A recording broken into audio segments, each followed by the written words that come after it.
ये है समय नेटवर्क और आप देख रहे हैं समय मुंबई। सारा प्रणाम, प्रशांत आंग्रे और दिन भर की बड़ी खबरों के साथ हाजिर हूं प्राइम टाइम में। और सबसे पहले बात करेंगे हम कल्याण में एक ऐसी ही घटना घटी है जिसने रिश्तों को तार तार कर दिया है। एक दादा पर अपनी पोती का बलात्कार करने का आरोप लगा है। नाम पालक शंकर हिलाल, आरोप पोती से बलात्कार।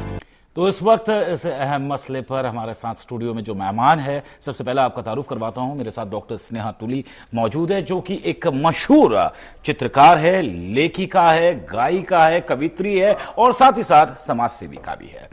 शुरुआत करता हूं मैं आपसे। समाज के इतने सारे तबकों में आपने काम किया, समाज को काफी करीब से आप जानती है। कहां सिस्टम में खराबी आपके यहां पे नजर आ रही आपको, जिस प्रकार से एक उम्र दराज इंसान 70 साल का एक शख्स अपनी पोती के साथ बलात्कार करता है? एक्चुअली मैं तो कहूँगी कि I am shocked hearing this, but आए दिन हम लोग अखबारों में पढ़ते हैं, टीवी पे भी न्यूज़ देखते हैं कि ये सब हो रहा है। एंड अगर शहरों में ये हाल है तो आई कांट इमेजिन के रूरल एरियाज़ में, जहाँ इतनी बैकवर्डनेस है, जहाँ तालीम नहीं है, जहाँ इलिटरेसी है, पॉवर्टी इतनी ज़्यादा है, तो वहाँ पर लोग क्या कर रहे होंगे। एंड सबसे बड़ी बात ये भी है कि वहाँ पर बेरोजगारी भी बहुत है, जो हमारे इंटीरियर्स के क्षेत्र हैं। तो आई थिंक बिकॉज वो उनके जहन में एक पॉजिटिविटी नहीं कल्टिवेट की गई। I would say that's the major reason के वाई ये सब हो रहा है। एंड सबसे बड़ी बात तो ये है कि like they say, charity begins at home. So I think it's the parents who should first and foremost take care of the children, try and give them a good education, or try and be with them as much as they can. जी, लेकिन एक बात तो ये भी उतनी ही सच है कि एक 70 साल का उम्र दराज इंसान जिसने ज़िंदगी देखी है, जो अपने पोतू पोतियों को लिए एक मिसाल होना चाहिए, संस्कार दिए उन्हीं से मिलते हैं और वहीं से वो संस्कार आगे बढ़ते हैं। इस तरह का जो एक कांड होता है, ये समाज में क्या साइन छोड़ जाता है? साइन तो यही है कि I mean we should be cultivating more positive and aware oriented lifestyle for our children. Like आज की lifestyle आप देख रहे हो कैसे है। It's fathers तो शुरू से ही हैं, जाना ही है काम पे, पर nowadays the mothers भी काम पे जाने लगी हैं। अब इसमें आप कहें कि अब किसको कसूरवार ठहराएं इसमें? I don't think anyone is actually responsible, you know, because the lifestyle, the pace of lifestyle today is so fast. Everyone wants अभी जल्दी चाहिए सब कुछ। लेकिन मैम यहाँ पे एक बात जरूर आपने जो कही है कि भले ही फास्ट लाइफ है, लेकिन बावजूद इसके क्या माता पिता आज के इस व्यस्ततम युग के अंदर क्या इतना भी वक्त नहीं दे पाते अपने औलाद को कि कम से कम जो जमीनी हकीकत, जो ग्रास रूट के ऊपर जो तालीम उन्हें देनी है, जो तालीम स्कूल से मिलती है वो अलग होती है, लेकिन जो माँ बाप उन्हें तालीम देते, संस्कार देते, क्या उस तालीम के लिए भी आज वक्त नहीं है? बात तो यही निकल रही है कि वक्त नहीं है, क्योंकि 9 बजे सुबह दोनों पेरेंट्स चले जाते हैं। तो बाद में I am talking about the urban people also, and इसको गांव साइड में, या you can take it into the rural field also, you can take it. Both the parents leave the house in the morning at 8:30, 9 o'clock. Like says Churchgate जाना है या दूर की जगह है, 1.5 घंटा चाहिए है वहाँ पर पहुँचने के लिए। तो आप मुझे बताओ कि वो जो बच्चे हैं वो खुद ही स्कूल जा रहे हैं या मेड्स के भरोसे छोड़ा जा रहा है। ऐसी बात नहीं है कि ज़रूरत है इसलिए वर्किंग वुमेन है।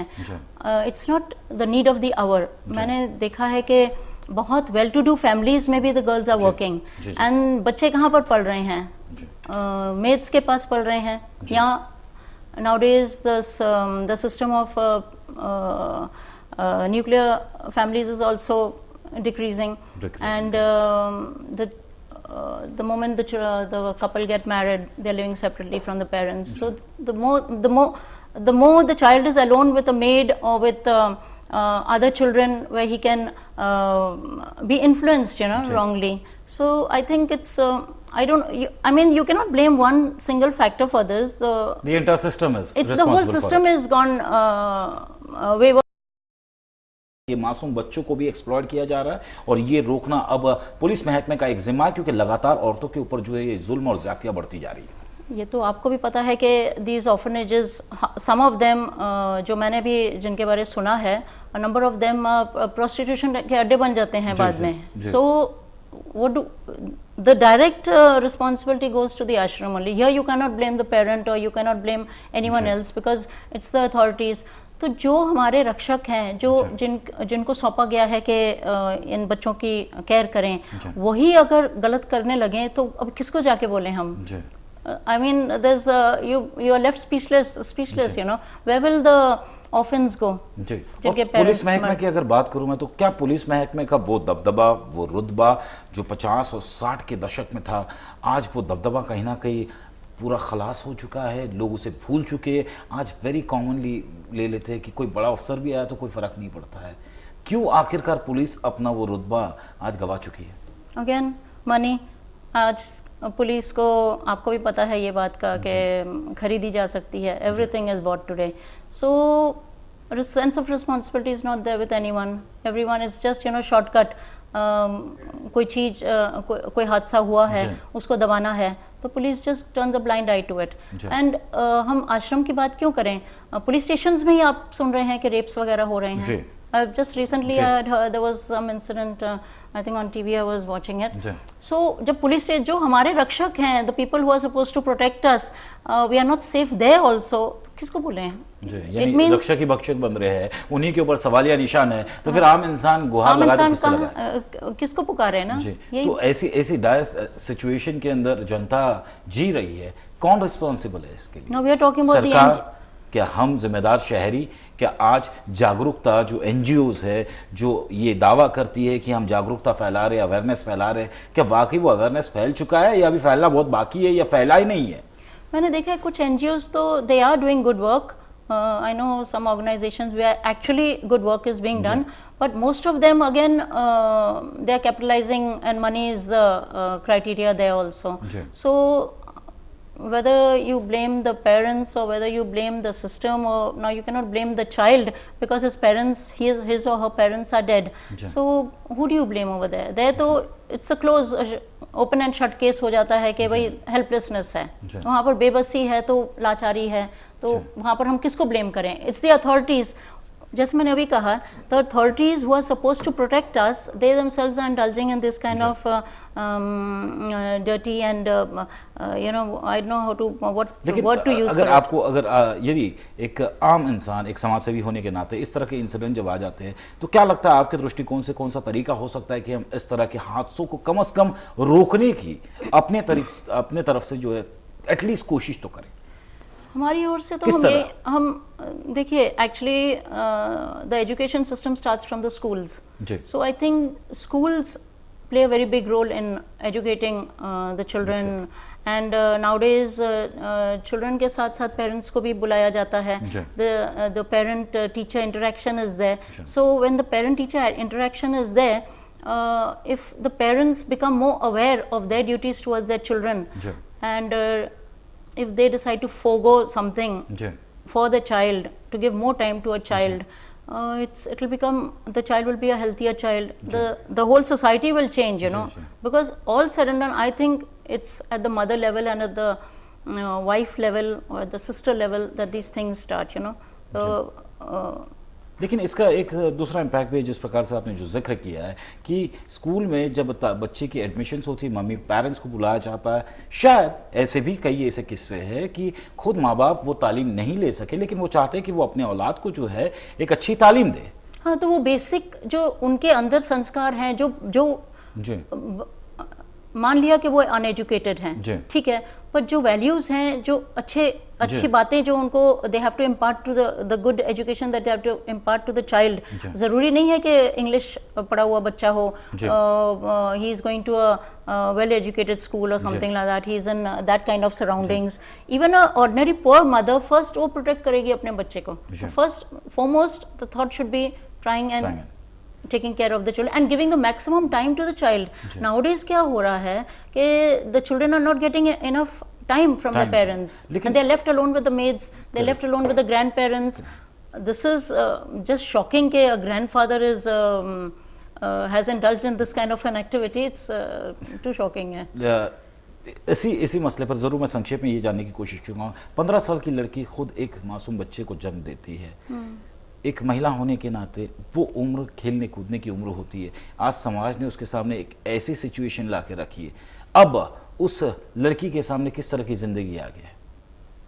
इट विल बी, अब आप बताओ कि 15 साल की लड़की, if she is going to give birth to a child and it's the impact on her mental faculties also, it's going to be very bad naturally, because वो बच्चे को ला रही है दुनिया में, and she herself is a child. She doesn't understand anything. She doesn't know what is this except for the sexual act जो हुआ होगा, and she's conceived. So that is the only traumatic thing which can scar her life ever.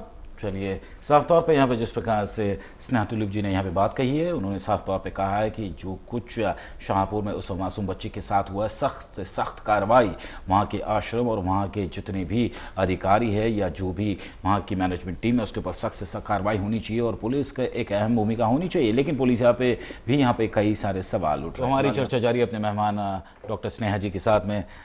Sneha जी, एक और 22 और 25 साल के लगभग उम्र दराज लड़की जो है, इसकी लाश मिलती है लोकल ट्रेन में।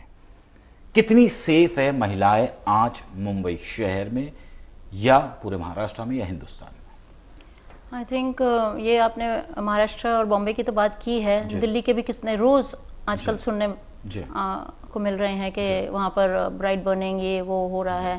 तो ये जो अत्याचार चल रहे हैं औरत के ऊपर, I think the law should become a little more stricter. लेकिन लॉ की बात की तो महाराष्ट्र सरकार ने 50% आरक्षण दिया है और हमेशा दावा करती है कि सुरक्षा पुख्ता है यहाँ की। नहीं, सुरक्षा नहीं है, क्योंकि अगर सुरक्षा होती तो ये हादसे ना होते ना।